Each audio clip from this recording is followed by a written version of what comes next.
Hey, Jason Rice from LotPop. This is another Lot Party episode. Again, Lot Party shows all about what you can do on your virtual lot to stir things up, drive more traffic, get more exposure on your inventory, be better in process management. And part of the show is we do a weekly featured dealer of the week. This is Champ Automotive Group out of Denver, Colorado. They do a phenomenal job. I literally, over the decades, have been into probably over 1,000 dealerships over those years, and they're definitely one of the top dealers, probably top 3 dealers I've been into across the country. They run a great operation at their Honda, BMW store, one price operation too. They do a phenomenal job. If you'd like to see your plate up there and mentioned in the show, send us your plate. Address is at lotpop.com. Just go to contact us. Again, all these episodes are on iTunes. Go to LotParty or LotPop either on iTunes and or SoundCloud if you happen to have a Droid device. Also go to YouTube, and all the shows are uploaded at LotPop channel on YouTube, and also the Auto Dealer Live network also has all our episodes. But in this episode, we're going into October, November, and December, which is sometimes those slower months in a lot of markets.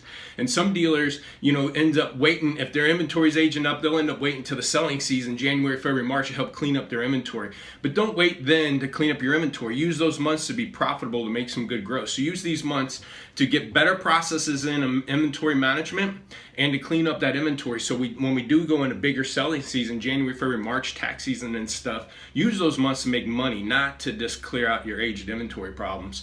And so on this episode, a while back, I put 5, actually 6 tips together to help you manage that inventory more effectively and to be able to be more profitable, volume and gross. Our dealers, their average turn is 14 days. Our top dealers' average turns over 20. I know 20 could be a little too fast, and we're trying to build that up for those dealers.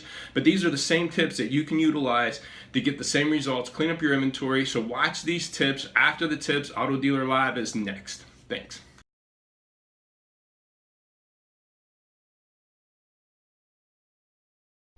I've been able to travel the country and been in thousands of dealerships, and I know the dealerships that I mostly go to that are struggling with gross and volume, it's not because they're cheap pricing their fresh inventory and losing gross that way. The reason is they're pushing out too much aged inventory. And the reason why a car ages is because we lose focus on it, or we tried the hope and change mode. And what I mean by that is we usually will focus on 2 areas as a used car manager because we're so busy wearing all these different hats. One area, when we sit down and manage our used car inventory, is the fresh stuff, photos, price, descriptions, get them online, and we make sure that those are taken care of. The second place, because we're scrambling, that we focus on is our aged inventory and make sure that those things are getting out of there. But what you lose focus of a lot of times is those middle bucket cars, the 20 to 45, 50-day-old cars, because they're no longer on your radar. And a car ages, again, because we lose focus and they end up bleeding through because we're doing that type of pricing, or because we don't want to face the realities of that car and take a hit on it on a fresh inventory. So we put it out there for a little bit longer than we want to and hope that somebody pays too much of it for it, or the market changes.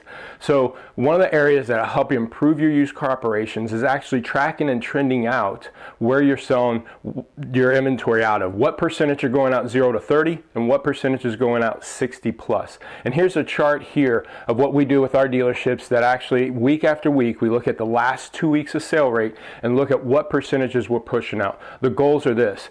The 0 to 30, you want that. Our top performing stores will push 60-70% of their sales out in the first 30 days. If you can lease that, get up that to 50%, you're doing okay. Then the 60 plus, you want to be pushing out 10% or less.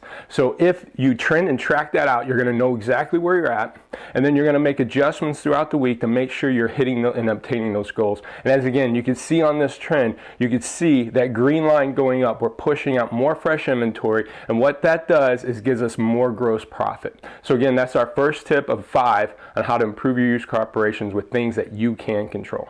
Thanks.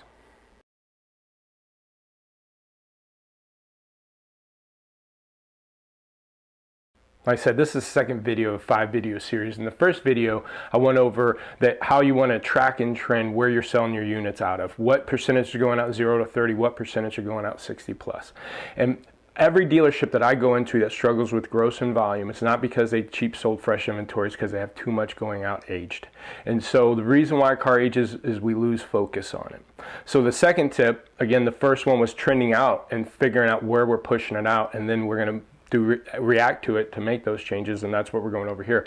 But the second tip is the reason why it ages is we lose focus. All my dealers actually use vAuto, but there's other systems out there like First Look, AAX, and other pricing tools out there. But when we go into their vAuto, the first place that I go to address inventory is I sort it by last price change.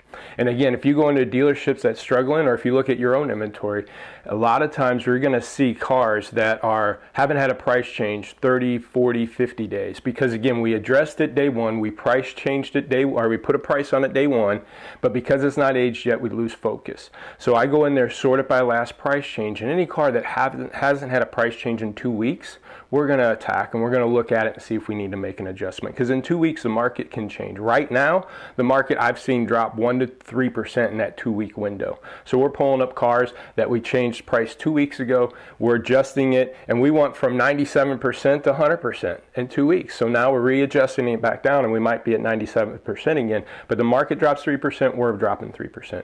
So my tip is to improve your used car operations, to prevent cars from bleeding through, for something that you have total control of.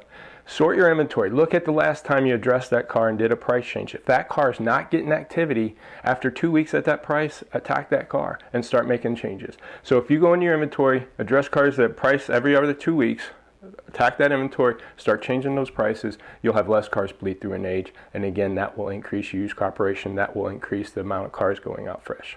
Thanks.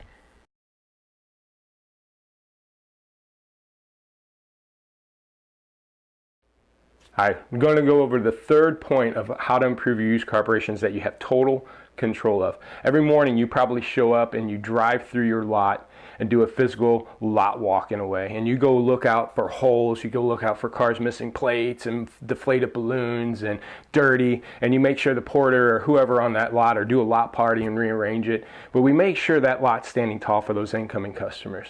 But what a lot of dealerships don't do is their virtual lot walk. Go online and see how your cars look there. There's so many times that we do a virtual lot walk for a dealership and we see photos that are blurry. We see photos that the car's upside down, or there's fingers in the photos blocking the car. Or I've even seen the wrong thumbnail, a Corvette thumbnail, when it should be a truck. You got to go out there, do your virtual lot walk. Make sure your photos are standing tall. Make sure they're in a good order to drive VDPs and leads.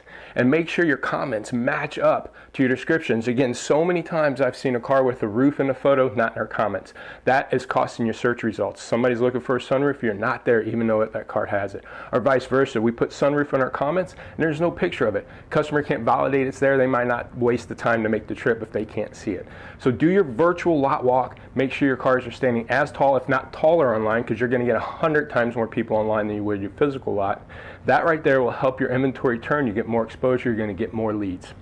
That, again, will improve your gross at your dealership. Thanks.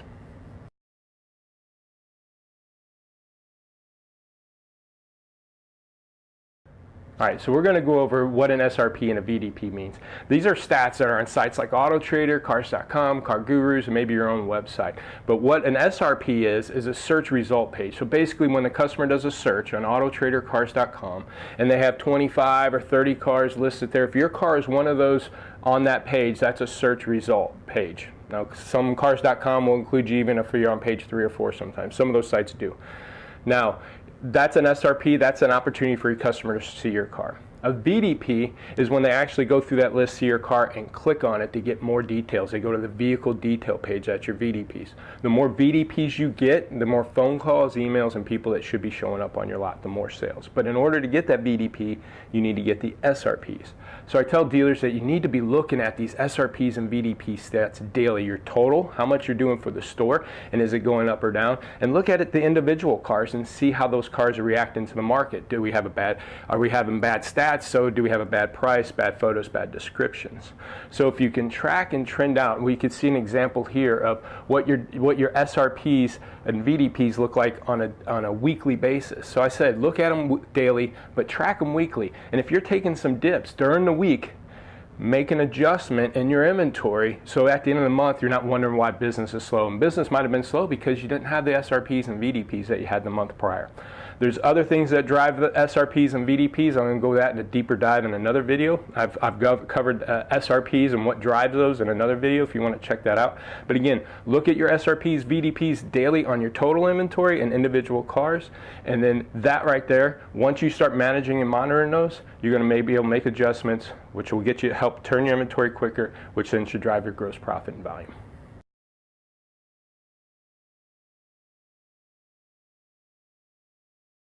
We're going to go over the turnaround time of your inventory. That turnaround time is so crucial to have success at selling cars fresh. Get to that 60-70% selling in the first 30 days, which drives your gross profit. And that goal should be no more than 3-5 days tops, 3 to 5 days. I know in reality it's probably for you 7, 10 to 14 days. And a lot of that has to change. Your gross profit is driven by selling fresh inventory. And in order to do that, you need these cars photoed, price description, and online. I have dealers that have 150, 200 cars, and they're doing it within about a 72-hour turnaround time. Now again, that's all process driven that we're gonna have to manage and monitor. There's some things out there that can help you do this. There's companies out there like Rapid Recon that will track all those things. There's in your vAuto, there's a life cycle summary that you can start tracking and trending those things out. Or you can do something like an Excel spreadsheet, and that's what that dealer does that does it in 72 hours. They have an internal Excel spreadsheet or a Google Drive doc that they have everybody have access to, and they timestamp that car going through those processes. If you can shave off 2 or 3 days of your turnaround time, and you times that by 12 times in a month or a year, that's almost extra 30 days faster these cars in a year going through. That gives you an extra month of selling every year. So if you can just shave off 2 or 3 days of that turnaround time, get cars online, photo, price, description better, you can increase the amount of cars you're selling fresh, which then increases your gross profit. And again, that can then also drive your volume.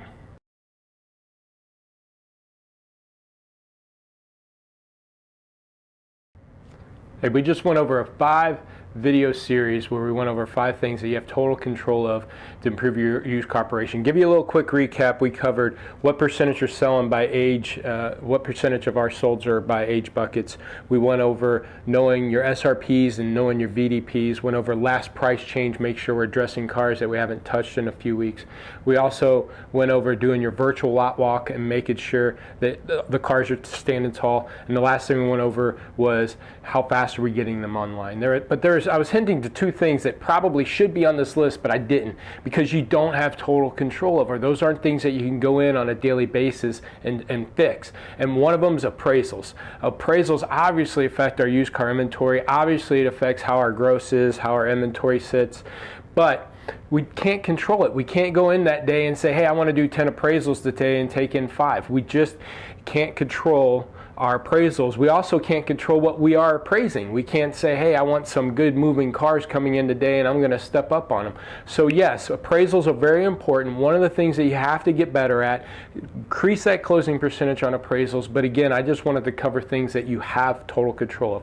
The second thing not on that list that is very important is stocking the right cars, going to the auction, seeking them out from private sellers, having the right inventory mix. But again, it's not a lot of our control. We can take a shopping list of 2,000 cars running to the auction, narrow it down to 50 or 100 cars we want to go there and buy, have a strategic game plan put in place of what bids and that we're willing to do.